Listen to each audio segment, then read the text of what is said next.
Ողջույն, Civilnet-ի տաղավարում այս անգամ հյուրընկալել եմ ազգագրագետ Ռուզաննա Ծատուրյանին, խոսելու ենք այսպիսի պայմանական խորագրի տակ, կանայք եւ պատերազմը կանանց խնդիրները, բարև ձեզ Ռուզաննա։ Առաջին հարցս հետեւյալն է, միջազգային այն օրակարգը, որ առհասարակ կա ամբողջ աշխարհում ու նաեւ Հայաստանում էլ կար, կանանց հզորացնելու, դրանց խնդիրներին ինչ-որ լուծումներ տալու, դա ինչպես է փոխվել պատերազմից հետո մեզ համար, ձեր կարծիքով եւ ինչ նոր օրակարգ է մտել հետպատերազմական երկիր։ Պաշտոնական առումով ես չեմ կարծում, որ կանանց խնդիրների օրակարգը եւ իրականությունը փոխվել է, այլ բան է, թե այդ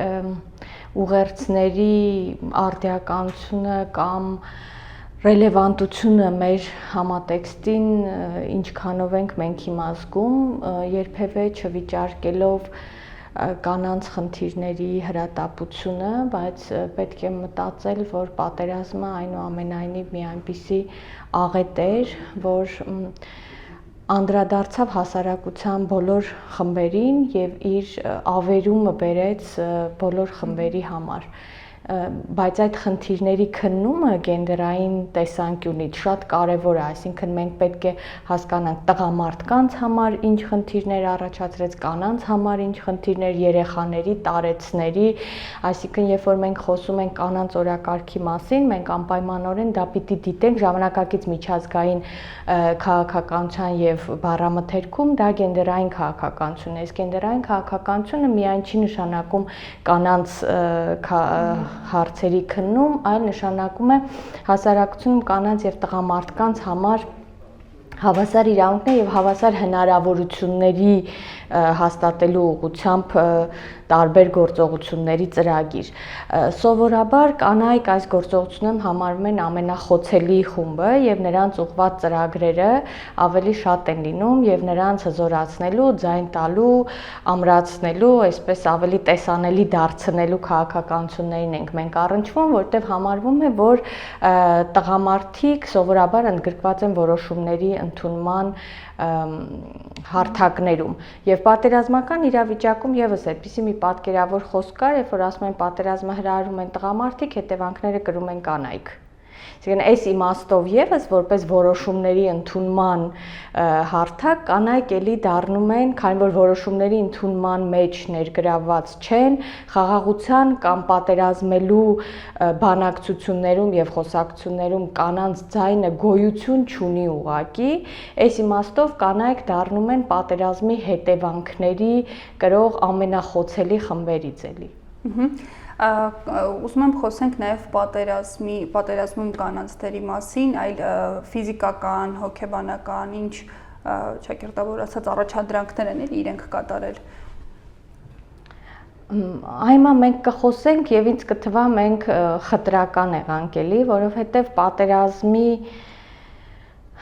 դերերը լավ է, որ խոսենք տարբեր խմբերի տեսանկյուններից, ասենք, ես չգիտեմ, հաճախ չի խոսվում տղամարդկանց դերերի մասին եւ տղամարդկանց ապրումների, հույզերի, ոչ միայն այդ հերոսական կերպարի կամ ոչ միայն ռազմականացված կերպարի մասին, բայց ես այս շեղումն անեմ, բայց եթե ձեր հարցը այնուամենայնիվ էլի կանանց դերերի մասին է, այսօր խոսենք կանանց դերի մասին, բայց մտքում միշտ ունենանք, որ պատերազմը բոլորին է առնչվում եւ այդ բոլոր ձայները լսելի դարձնելն է մեզ բերելու ամոքման։ Եվ կանանց մասին խոսես մեր հասարակությունում իրենք պատերազմից ամենաշատ տառապողներն են, որովհետև հասարակական մշակութային նորմերի իմաստով կանանց սովորաբար մենք տեղավորում ենք տնային միջավայրում մոր եւ կնոջ կանացի դերերում, հա, խնամք տալու, փայփայելու, ընտանիքը կառուցելու, ընտանիքը պաշտպանելու, այնպես անելու, որ այդտեղ տիրի անհոգություն եւ լավ կազմակերպված լինի, բայց ստացվեց, որ Հայաստանում կանանց վերապահված այդ դերը ուղղակի պատերազմի ժամանակ շատ մեծ վտանգված դարձավ, որովհետև կանայք իրենց ամուսիններին էին ճանապարհում պատերազմ եւ իրենց որդիներին էին ճանապարհում պատերազմ։ Եթե առաջին Արցախյան պատերազմում այնուամենայնիվ վավերագրություններում մենք էլի կարողանում ենք խոսել կին ազատամարտիկների մասին, այս պատերազմը շատ աղետաբեր էր, որովհետև կարճատև էր, լայնամասշտաբ եւ երիտասարդ ու տղամարդկային էին զոհերը բոլոր եւ մասնակիցները հիմնականում, հա։ Եվ այս իմաստով կանայք հիմնականում թիկունքային ապահովման դերն էին տանում, այդպիսի մի ձևակերպում կա հետազոտությունում համարում է, որ այս ճգնաժամային իրավիճակներում կանայք ճկունության անտեսանելի ուժ են։ Այսինքն ոչ միայն ապահովում են ռեալ խնամք, հա, հոգ են տանում ճգնաժամից տուժածների մասին, որովհետև եւ լրացնում են բացակա տղամարդկանց դերերը, այլև կարողանում են հուզական ապրումների եւ այս կոմպլեքս դերերի միջոցով շարունակել գոյատևել ու ինչ-որ միջավայրեր ստեղծել ու պահպանել։ Եթե մենք նայենք այդ պատերազմի օրերին բացակայող տղամարդկանց դերերը համալրելուց բացի, ինչ լրացուցիչ հանրային դերեր վերցրեցին կանայք, չէ՞, ապահովելով կազմակերպչական հսկական աշխատանք անելով, ընդունելով տեղահանվածներին, խնամելով տեղահանվածներին, իրենց ընտանիքների հետ իրենք տեղահանվելով, իրենց հետ բերելով երեխաների, ծերերի, հաշմանդամների, այսինքն մարդկանց, ովքեր պատերազմում չէին եւ հետեւաբար էլի խոցելի էին, նրանց մասին հոգ տանելով, իրենք շարունակելով կենթանի պահելի վերջո, ավելին գտնելով ինչ որ նոր հնարավորություններ, նոր մտքեր գեներացնելու, չգիտեմ, Հայաստանում կանայք իրոք փոփոխության անտեսանելի ուժ են, ճկունության եւ այս պատերազմի ու հետ պատերազմի ձայներում իրենց ձայները բացակայում են, լռություն է այդտեղ։ Մի հետաքրքիր բան էլ կա, որ հիմնականում հատկապես տեսանյութերում կամ հանրային ելույթներում կանայք մեծամասամբ խոսում են, որ այո, իմ ամուսինը կամ իմ տղան պետք է գնա պատերազմի, ես խնդիր չունեմ, որ իրենք հայրենիքը պաշտպանեն եւ այլն։ Արդյոք իրենք իրականում իրենց հոգեկան ապրումներում են այդ մտքերի հետ համակարծիք եւ այստեղ էլ չի ավելանում այդ հոգեկան ճնշվածությունը։ Տառապանքն այդտեղ մեծանում է, ճիշտ եք նկատում, որովհետև կանայք այս հանրային զրույցներում ստիպված են բավարարել հանրային ակնկալիքներին, այսինքն այն նարատիվին, որ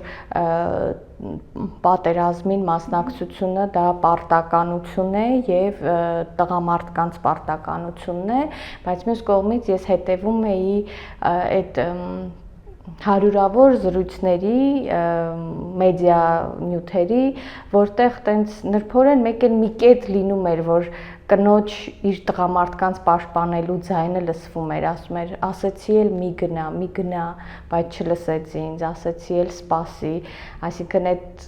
ապրումները կանայք այնուամենայնիվ ընտանիքներում ունեցել են, փորձելով պաշտպանել, բայց հաճախ չի ստացվել։ Ես կուզեի խոսենք նաև պետության վերաբերմունքի մասին, առհասարակ պատերազմից հետո հա կանանց խնդիրներին ինչպես են արձագանքում իրենք, մենք գիտենք, որ զոհվածների կանանց կամ մայրերին ինչ որ աջակցություն են ցուցաբերում, բայց կա մի խավ, որը կարծես թե դուրս է մնում, հա, այս հոգատարությունից, եթե կարելի է այդպես ասել, երիտասարդ աղջիկներ, որոնք գուցե սիրած տղային են կորցրել կամ եղբորը, այսինքն այս մասին նաև կուզեի զրուցենք։ Հա, ինձ համար անձնապես շատ ցավալի կետի է անդրադառնում, որտեվ ես այն միշտ փորձում եմ շեշտել, որ այս շերտը, կանանց այս շերտը, երիտասարդ կանանց այս շերտը ցավոք հանրային տեսանելի չի, որտեղ դա նաև այս պատերազմի առանձնահատկությունն էր, որ զոհերը երիտասարդներ էին, ովքեր բնականորեն սիրելու, սիրահարվելու եւ այդ տարիքում էին եւ միգուցե հաճախ այդ պատմությունները պաշտոնական ստատուս չունեին, ամուսնացած չէին, նշանված չէին, ընտանիք չէին կազմել եւ հետեւաբար անտեսանելի էին վիճակագրության համար։ եւ այս վիճակագրությունից դուրս մնացած մարդիկ այնուամենայնիվ կրել են պատերազմի վիշտը եւ տառապում են անտեսանելիորեն, էլի, որովհետեւ պարզ է մեր հասարակական մշակութային նորմերով մինչ ամուսնական հարաբերությունները դրանք այն ուժը եւ հոգացության բան չունեն ինչ որ արդեն ընտանիքների դեպքում եւ այս աղջիկները ենթադրում են որ հաճախ լուր անտեսանելի եւ թաքուն են հաղթահարում կամ փորձում հաղթահարել իրենց տառապանքը եւ իրենց միգուցե առաջին սերը կորցնելու այդ խնդիրը եւ հետո ես անդադ մտածում եմ չէ որ այդ երիտասարդ կանայք վաղվա մեր ընտանիքներն են եւ այդ վշտի բեռով արդեն առանց օգնության լրացուցիչ մասնագիտական աջակցության իրար այդ ճանապարհ գնալու ինչպես են այս աղջիկները կարողանալու նոր ընտանիքներ կազմել եւ առողջ լինել այդ ընտանիքներում Եվ ես շատ ամեն առիթով նշում եմ, որ լավ կլինի, որ ինչ որ մի նախաձեռնություններ առաջանան, բայց այդ նախաձեռնություններն էլ կարող են էլի վնասել, եթե շատ զգայուն չծրագրավորվեն, քանի որ մեկ էլ կարող է այս աղջիկները այդպես թիրախային խումբ դառնան տարբեր բաների համար։ Այսինքն այստեղ շատ նուրբ, զգայուն եւ հարգալից աշխատանք է պետք հասկանալու համար խնդիրները եւ կանխելու այդ տառապանքի խորացումը։ Իսկ պետության տեսանկյունից սա մի փոքր մասն է միայն խնդիրների, որովհետեւ ես ավելի շատ ուզում եմ, որ նաև խոսվի պետությունը ինչպես է օգտագործում գոյություն ունեցող լծակները, հարթակները, մեխանիզմները պատերազմից տուժած կանանց կամ հակամարտություններում կանանց դերի հետ կապված, որտեղ մենք ունեինք անգամ այդպիսի հարթակներ կանայք խաղաղություն եւ անվտանգություն այս ՄԱԿ-ի բանաձևերի շրջանակում, որի դերը հենց այդ պահին էր, այդ կետում էր պատերազմի ժամանակ էր, որ հնարավոր ցույց տրվեր, որ կանայք ինչպես են տառապում եւ պատերազմի ազդեցությունը ավելի ակնհայտ երևար, կամ հետոյի գործողություններում ուր են կանայք, ովքեր տառապեցին այդ պատերազմից, ովքեր կորցրեցին իրենց տիեզերքը, հա, մեր մշակութային նորմերով իրենց համար սահմանված աշխարհը, իրենց ընտանիքի տղամարդկանց։ Հիմա որտեղ է պետության քաղաքականությունը, ես չեմ տեսնում, հա, պարզ է այս պահին դժվարություններ են եւ միգուցե դրամական, նյութական օգնություն է, այսպիսի հարցեր կա, բայց ինձ էլի ու էլի կրկնում եմ, որ մեզ օդ ու ջրի նման անհրաժեշտ է կանանց ձայնը այս հակամարտության, այս փուլում տեսլականը, իրենց պատկերացումները եւ անկեղծ զրույցը։ Հետաքրքիր է, մենք կարող ենք նաև օգտագործել այն ներուժը, որ նշում եք այդ ճկունությունը, որ ունենք, ու նաև այն միասնականությունը, որ այդ օրերին ի հայտ եկան, պետությունը դա որևէ կերպ պետք է ռեալիզացներ, թե չէ, որպես մեր, գիտեմ, գուցե ազգային առանձնահատկություն եւ այլն։ Այո, պետք է ռեալիզացներ, որովհետև հասարակությունները այդ մոմենտումն է, հաճախ չեն ունենում եւ բարեբախտաբար հաճախ չեն ունենում այդպիսի դժբախտության շուրջ մոբիլիզացիայի հնարավորություն, բայց այդ մոբիլիզացիայի հնարավորությունը կարող էր բերել ազգային նոր վերելքի եւ դժվարությունները հաղթահարելու հնարավորությունների, բայց շատ խնդիրներ եւ անտարբերություն տեսնել ներուժ առաջացած իրավիճակներում բերեց նրան, որ թևաթափությունը, հիասթափությունը եւ հուսահատությունը ավելի գերակա դարձան հասարակական տարբեր խմբերի գործողությունների համար։ Հետպատերազմական երկրներում առհասարակ կանայք ինչ խնդիրներ որ ունենում են, դրանք որքանով են նման մեր ունեցածին եւ արդյոք հայ իրականությունը ունի իր առանձնահատկությունները, ասենք պատերազմից հետո ինչպիսի հոգեբանական կամ այլ խնդիրներ են ունենում։ Պատերազմից հետո սովորաբար կանայք դառնում են ամենախոցելի խավը, որովհետև արդեն նշեցինք, իրենք ստիպված են լինում համալրել տղամարդկանց դերերը, որովհետև զոհեր են լինում եւ հաշմանդամություն ունեցող տղամարդկանց թիվն է ավելանում։ Մի վիճակը սա է, երբ որ այսինքն համալրում են այդ դերը։ Մյուս հետևանքը նա է, որ սկսում են հոգ տանել պատերազմի հետևանք, պատերազմով անցած տղամարդկանց համար եւ իրենց որդիների, ամուսինների, հայրերի, ընկերների, չգիտեմ, ավելի շատ հուզական ներդրում պիտի ունենան, հաջորդը, որ տնտեսական վիճակն է վատանում կանանց, որտեղ օրինակ, երբ որ տեղահանվում են եւ կորցնում են ամուսիններին, իրենց սովորական կյանքը եւ առօրյան փոխվում է եւ նոր իրավիճակում բնականաբար տնտեսական կոլապսներ են ունենում, իրենց ծանոթ տնտեսական գործունեությունը վերանում է եւ ստիպված են հաճախ 0 կետից սկսել ինչ որ բաներ մտածել, ինչը հեշտ չի։ Կրթության վրա է շատ ազդում, որովհետեւ դուրս են մնում կրթությունից, նաեւ խոցելի են դառնում շատ հաճախ պատերազմական կոնտեքստներում սեռական բռնությունների թիվն է աճում, ընտանեկան բռնությունների թիվն է աճում, ընդհանուր հասարակական ագրեսիայի եւ դժվարությունների բեռը կանայք կրում են իրանց վրա։ Հիմա մեր հասարակությունում այս կետերից շատերը իդենտիկ են, շարունակում են եւ մեզ հետ են, ուղղակի այստեղ ես չգիտեմ, այս պահին ինչը որ խոսում ենք, մենք ուղղակի դիտարկումների եւ տենց պարզունակ ընդհանրացումների ման վրա է, որովհետեւ էլի ձայները չկան, հա, խորքային մենք հետազոտություններ չունենք, չենք հետևում այդ իրավիճակներին, բայց պատկերացնում ենք, որ Հայաստանում կանայք սկսած Հայաստանի անկախության շրջանից միշտ հաճախ են հայտնվել ճգնաժամային իրավիճակներում եւ այսօրվա ավագ սերունդը 30 տարի առաջ նույն ճգնաժամային իրավիճակում էր երիտասարդ տարիքում եւ այս ճկունության փորձը իրենց հետ բարբերաբար կուտակում բերում են եւ կարողանում են կիրառել հերթական ճգնաժամային իրավիճակում։ Ես չգիտեմ, արդյոք դուք եք դա նկատել թե ոչ, եթե նախկինում օրինակ հիմնականում մեծամասնությունը հակված էր, որ այո, իմ տղան էլ պետք է գնա ծառայելու եւ այլն, հիմա նկատելի է լրիվ հակառակը, այսինքն մարդիկ փորձում են ամեն ինչ անել, որ պաշտպանեն իրենց որդիներին կամ տան տղամարդկանց, սա որքանով է վատ կամ լավ ազդելու մեր հասարակության վրա։ Եթե իհարկե դուք եք դա նկատել։ Ես չեմ կարող ասել, որ նկատել եմ, որտեվ հաճախ այդպիսի զրույցներ ուղղակի չեմ ունենում, որտեվ համարում եմ, որ այդտեղ կարող է անկեղծություն չլինել եւ ես շրջված իրականություն լսեմ։ Մյուս կողմից համարում եմ, որ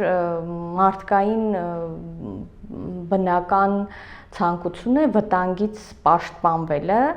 եւ այդ իրավիճակը իդենտիկ արձագանք է այսօրվա իրողությունների, երբ որ անվտանգությունը առհասարակ շատ խոցելի է մեր պետությունում եւ դրա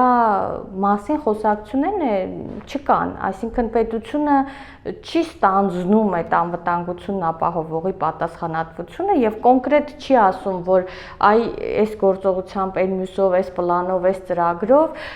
հարգելի քաղաքացիներ, մեր երկրի քաղաքացիների անվտանգությունը ապահովված կլինի եւ մեր բանակը կամ մեր քաղաքացիների մասնակցությունը երկրի պաշտպանության գործին հուսադրող կլինի։ Եվ այս անորոշությունը ստիպում է, որ մարդիկ արդեն անձնական ստրատեգիաներ մշակեն։ Ինստիտուցիոնալ համակարգային պետական ազգային այս օրակարգերից արդեն անորոշություն է տիրում այդ հարցում եւ չկա համախմբված գործողություններ, ծրագրային ինչ-որ տեսլական, մարդիկ այդ ժողովրդական լեզվով ասած սեփական ստրատեգիաներն են մշակում, էլի ամեն մեկը իր գլխի ճարը տեսնելով, մինչև հասկանան, թե իրավիճակը ուր է տանում։ Ես ենթադրում եմ, որ այնուամենայնիվ այդտեղ կան նաև պատասխանատու մոտեցումներ, որովհետև մենք զանայում ենք կանանց տեսանկյունից, թե ասում են ես իմ տղան չծառայի եւ այլն, բայց մոռանում ենք նայել, որ երիտասարդության մշակույթի տեսանկյունից եւ երիտասարդ տղաների միջավայրային կանոնների տեսանկյունից հաճախ կարող է նրանց պատկերացումները հակադրվեն մայրերի պատկերացումներին եւ այնտեղ համարվի, որ այո, քանի որ իրենց սերնդակիցները գնացել են, զոհվել են, իրենց ընկերներն են եղել, եղբայրներն են եղել, համադասարանցիներն են եւ հասակակիցներն են եղել, իրենք էլ պարտավոր են չնահանջել այդ կետից եւ շարունակել այդ գործը, այսինքն այստեղ էլ մենք կարող ենք այդ տարաձայնությունները տեսնել կանանց ձայների եւ երիտասարդների միջեւ։ Հետաքրքիր է, որ այսքան պատերազմների միջով անցնելով, հա, մեր հասարակության մեջ ինչու հենց հասարակության մասն է խոսքս, էլի չի ձևավորվում այն գիտակցությունը կամ այն հակվածությունը, որ այո, կանայք էլ պետք է ծառայեն գուցե։ Կանանց կարծես այդ հնարավորությունը տրված է, բայց ես կարծում եմ, որ մենք շատ ենք մեծացնում բեռը արդեն կանանց վրա։ Կանանց ծառայելու խնդիրը քննարկելուց առաջ կանանց ձայնը պաշտպանության եւ պատերազմի պատկերացումներին պիտի քննարկված լինի։ Այսինքն կանայք էլ պիտի հավանություն տված լինեն պաշտպանության այն օրակարգին, որին իրենք պիտի լծվեն, հա։ Քանի դեռ մենք կանանց անտեսել ենք անվտանգության եւ պաշտպանության զրույցներում ռեալ ձայն ունենալուց, կանանց ուղակի ներգրավելը նորից ծառայության դառնում է եւս մեկ լրացուցիչ այդ դերն էլ փոխանցել իրենց եւ հնարավոր չի հասարակությունում, որտեղ կան դերային բաժանումներ եւ մշակութային պատկերացումներ կանանց եւ տղամարդկանց դերերի մասին, ունենալ այդ բաժանումները եւ կանանց հետո բերել մի հատ էլ մտցնել տղամարդկային դերերի աշխարհ։ Իսկ եթե չկան նման նախաձեռնություններ, հա, աջակցելու կանանց հատկապես պատերազմից հետո, սովորական քաղաքացիներ, օրինակ ես կամ մյուսները ինչին պետք է ուշադրություն դարձնեն, օրինակ, ինչպես պետք է արձագանքեն կամ ինչով պետք է փորձեն օգնել այդ կանանց։ Արդյոք այդ բեռը պետք է դնել, օրինակ, չգիտեմ, պետության մակարդակով լուծելու, թե յուրաքանչյուր քաղաքացու մեջ պետք է լինի ինչ-որ գիտակցություն կամ Ես համոզված եմ, որ պետությունը այս փուլում չի կարող այդ ծավալի գործողություններ պլանավորել եւ ես շատ ուզում եմ, որ այդ էմոցիոնալ ապրումակցումը դառնա կարևոր ստրատեգիա մեր հանրային հարաբերություններում։ Այսինքն լրացուցիչ մեկի ձեռքին ուսին ձեռքը դնելը, լրացուցիչ հարցնելը, լրացուցիչ խոսելը, այդ ապրումակցումը որպես մարդկային հաղորդակցության հնարավորություն, քանի որ սա հանրային աղետ էր, հանրային ճգնաժամ էր, հասարակական ճգնաժամ էր, այսինքն սա մարդկանց կոնկրետ գործողությունների արդյունք չէր, հա, մեր ընդհանուր պետության, ընդհանուր ազգային ողբերգությունն էր եւ ես կարծում եմ, որ մեր մարդիկ էլ բոլորս պիտի այդ համընդհանուր վշտակցությունն ու ապրումակցումն էլ ունենանք, որովհետեւ վշտակցությունը ուրիշ բան է, ապրումակցումն ուրիշ բան է, այսինքն դու զգայապես գաս, կիսես եւ փորձես արձագանքել դիմացինի վշտին, որը միայն իր վիշտը չի եւ միայն իր գործողությունների արդյունքում չի առաջացել, որ մենք անձնական հարաբերությունների մակարդակում դնենք, այո, եւ այդ հանրային ապրումակցման համարձակությունն ասեմ, ջատագովությունն ասեմ, սովորույթը պիտի շատ ուժեղ եւ տեսանելի լինի բոլորիս մոտ։ Եվ ամփոփելով մեր զրույցը, առհասարակ այն ցնցումները, որը հասարակությունները տանում են, հա, պատերազմից հետո, դա ինչ որ դրական բան տալիս է, թե ոչ հասարակությանը։ Ճգնաժամերը համարվում է, որ փոփոխության կետեր են եւ վերաիմաստավորման կետեր են, այդ ցնցումները իրականության հետ առերեսվելու կետեր են, բայց